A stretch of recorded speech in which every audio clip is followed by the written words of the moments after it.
बिस्मिल्लाहिर्रहमानिर्रहीम। हमने first year का मैथ स्टार्ट किया हुआ है जिसकी एक्सरसाइज है 9.2। उसका क्वेश्चन नंबर 4 है कि find the value of remaining trigonometric function. उसका हमने पहला पार्ट लिखा है कि sine of theta is equal to 12/13 and the terminal arm of the angle is in quadrant first. और जो हमारे पास साइन ऑफ थीटा हमें गिवन है, हमारे पास जो बाकी रिमेनिंग ट्रिग्नोमेट्रिक फंक्शन है, तो हमारे पास ट्रिग्नोमेट्रिक फंक्शन होते हैं 6। अगर आपने मेरा फर्स्ट लेक्चर नहीं सुना इंट्रोडक्शन ऑफ ट्रिग्नोमेट्री, तो पहले आप वो लेक्चर को सुने, उसके बाद जो है ना इसको देखें तो आपको जल्दी समझ आ जाएगी। अब देखिए कि साइन ऑफ थीटा हमारे पास यहाँ पे गिवन है, sine of theta is equal to 12/13।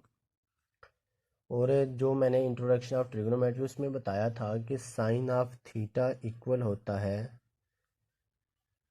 Perpendicular over hypotenuse. इसका मतलब कि ये जो 12 है ये हमारे पास है परपेंडिकुलर है, और ये जो 13 है ये हमारे पास हाइपोटेन्यूस है। तो अगर मैं एक राइट ट्रायंगल ड्रा करता हूँ, ये मैं राइट ट्रायंगल ड्रा की,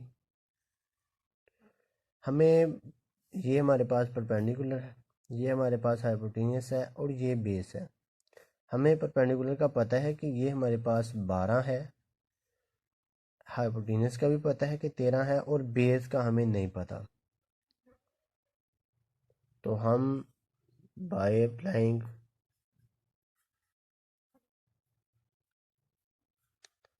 पाइथागोरस थ्योरम,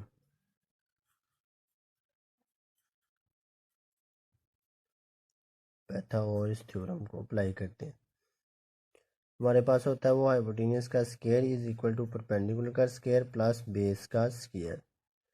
तो हाइपोटेन्यूस हमारे पास है 13 का स्क्वायर, परपेंडिकुलर भी है 12 का स्क्वायर, और बेस हमने फाइंड करनी है वो ऐसे एज इट आर। अब अगर हम इसको ओपन करें तो 169, इसको ओपन करें तो 144, और इस तरफ पॉजिटिव है, इस तरफ आके हमारे पास नेगेटिव हो जाएगा, और इस तरफ बचा बेस का स्क्वायर। अब इसको हम सॉल्व करें तो हमारे पास 25, और अगर हम इसका स्क्वायर लें तो हमारे पास 5 बने, तो बेस भी हमारे पास निकल आई 5। अब साइन ऑफ थीटा हमें पता है कि 12/13 है। अब साइन का रेसिप्रोकल है कोसेकेंट, कोसेकेंट।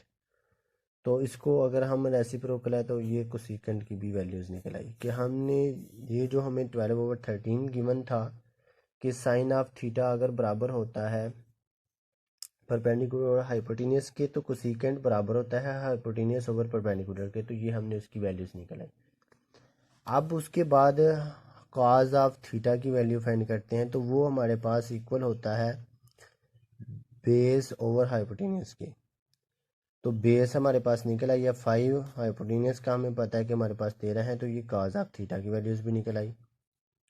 अब उसने फर्स्ट क्वाड्रेंट में बात की है, तो इसका मतलब कि फर्स्ट क्वाड्रेंट में तमाम के तमाम जो है ना, अब देखें कि यहाँ पे मैं आपको ड्रा करता हूँ कि ये हमारे पास first quadrant A after school to college. तो अगर ये फर्स्ट क्वाड्रेंट की बात करें तो इसमें जो है ना ऑल वैल्यूज़ पॉजिटिव होती हैं। तो कॉज ऑफ थीटा निकल आया, कॉज का जो है ना रेसिप्रोकल है सीकेंट थीटा, तो इसको रेसिप्रोकल कर दें तो ये हमारे पास 13/5 ये सीकेंट निकल आया कि कॉज ऑफ थीटा बराबर होता है बेस ओवर हाइपोटेन्यूस के, सीकेंट थीटा बराबर होता है हाइपोटेन्यूस ओवर बेस के, तो ये हमारे पास सीकेंट ऑफ थीटा की वैल्यूज भी निकल आई। अब हमारे पास टेन ऑफ थीटा वो बराबर होता है परपेंडिकुलर और बेस के, तो परपेंडिकुलर हमारे पास है 12 और बेस है हमारे पास 5, तो टेन का रेसिप्रोकल होता है हमारे पास काट, और इसको जो है ना रेसिप्रोकल कर दे तो ये हमारे पास वैल्यू साढ़े के साढ़े 6 जो हमारे पास फंक्शन थे वो हमने फाइंड आउट कर लिए। ये हमारे पास साइन थीटा हमें पहले ही गिवन था, और ये हमारे पास 6 फंक्शन था। इसी तरह बाकी भी क्वेश्चन करने में इसका एक और पार्ट करता हूँ लास्ट वाला। अब ये हमारे पास उसका 5 वाला पार्ट है, हमने लिखा है कि sine of theta is equal to -1/2 का square root and the terminal arm of the angle is not in quadrant third.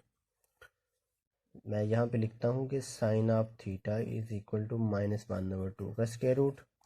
अब हमारे पास ऐसे 4 क्वाड्रेंट होते हैं यहाँ पे, आफ्टर स्कूल टू कॉलेज। ये मैंने सारा का सारा पहले लेक्चर में बताया था। यहाँ पे ऑल वैल्यूज़ जो ट्रिग्नोमेट्रिक फंक्शन है पॉजिटिव होते हैं। यहाँ पे साइन पॉजिटिव होता है और साइन का रेसिप्रोकल है हमारे पास को सीकेंट, वो पॉजिटिव होता है। बाकी तमाम वैल्यूज़ नेगेटिव होती हैं। यहाँ पे tan पॉजिटिव होता है और tan का रेसिप्रोकल पॉजिटिव होता है, बाकी नेगेटिव होती हैं। यहाँ पे cos पॉजिटिव होता है और cos का रेसिप्रोकल पॉजिटिव होता है, बाकी तमाम वैल्यूज़ नेगेटिव होती हैं। अब उसने कहा कि ये हमें साइन ऑफ थीटा नेगेटिव में गिवन है, इसका मतलब कि यहाँ पे तो हमारे पास पॉजिटिव होगा। अब साइन थीटा या तो थर्ड क्वाड्रेंट में होगा नेगेटिव या फोर्थ में होगा। तो उसने कहा कि the angle is not in quadrant third, इसका मतलब कि इसमें नहीं है। तो फोर क्वाड्रेंट इसका मतलब कि इसमें होगा। तो साइन ऑफ थीटा हमारे पास -1/2 का स्क्वायर रूट है। तो साइन का रेसिप्रोकल है कोसेकेंट ऑफ थीटा। तो ये हमारे पास इसका अगर हम रेसिप्रोकल ले लें तो -2 स्क्वायर रूट, ये वैल्यूज निकल आई। अब हमें पता है कि साइन ऑफ थीटा बराबर होता है परपेंडिकुलर ओवर हाइपोटेन्यूज के। इसी तरह हम इसका फाइंड करते हैं। ये मैंने एक राइट ट्रायंगल बनाई।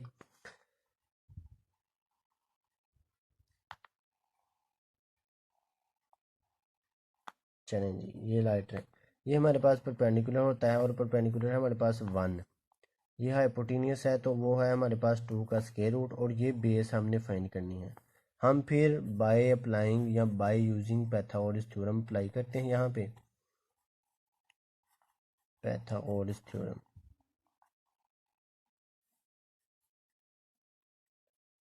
वो हमें पता है कि हाइपोटेनियस का square is equal to perpendicular का स्क्वायर प्लस बेस का स्क्वायर। तो हाइपोटेनियस हमारे पास 2 के स्क्वायर रूट का स्क्वायर आ जाएगा, परपेंडिकुलर 1 का स्क्वायर आ जाएगा प्लस बेस का स्क्वायर। तो ये हमारे पास इससे कैंसिल, 2 यहाँ पे माइनस बी का स्क्वायर, और बी को हम फाइंड करेंगे तो ये हमारे पास 1 आ जाएगा। अब हमें पता है कि काज ऑफ थीटा जो है ना, वो हमारे पास इक्वल होता है बेस ओवर हाइपोटेनियस के। तो अगर मैं बेस हमारे पास 1 है और हाइपोटेनियस हमारे पास है जो है 2 का स्क्वायर रूट है, तो ये हमारे पास काज ऑफ थीटा की वैल्यूज निकल आई। और जो फोर्थ क्वाड्रेंट है वहाँ पे काज होता है पॉजिटिव, तो हमने इसको पॉजिटिव ही लिखा फोर क्वाड्रेंट की वजह से हमने हिंट दे दी। इसी तरह कॉज का रेसिप्रोकल है हमारे पास सीकेंट ऑफ थीटा, तो इसका रेसिप्रोकल ले लें तो वो भी हमारे पास पॉजिटिव होता है। अब उसके बाद हमारे पास tan है। तो tan थीटा की अगर बात करूं तो वो हमारे पास होता है परपेंडिकुलर ओवर बेस के। तो परपेंडिकुलर 1 है और बेस हमारे पास वो भी 1 ही है। तो इसका मतलब tan of theta is equal to 1, और ये हमारे पास नेगेटिव में आएगा। नेगेटिव में किस लिए आएगा, क्योंकि ये हमारे पास 4 क्वाड्रेंट में है। हमने 4 क्वाड्रेंट में बताना है कि ये क्या होता है, तो ये माइनस थी। अब tan का रेसिप्रोकल काट ऑफ थीटा, तो ये भी हमारे पास -1 ही, और ये हमने ट्रिग्नोमेट्रिक फंक्शन जो है ना वो बताने थे, और ये हमने फाइंड आउट कर दिए। ये हमारे पास सीकेंट है और ये हमारे पास काज है, और ये हमारे पास कोसेकेंट, और ये हमारे पास है। बाकी भी जो 3 पार्ट है वो भी आपने इसी तरह कर लेने हैं। इस तरह की मज़ीद अच्छी अच्छी वीडियोस देखने के लिए मेरे चैनल को लाइक करें, सब्सक्राइब करें। शुक्रिया।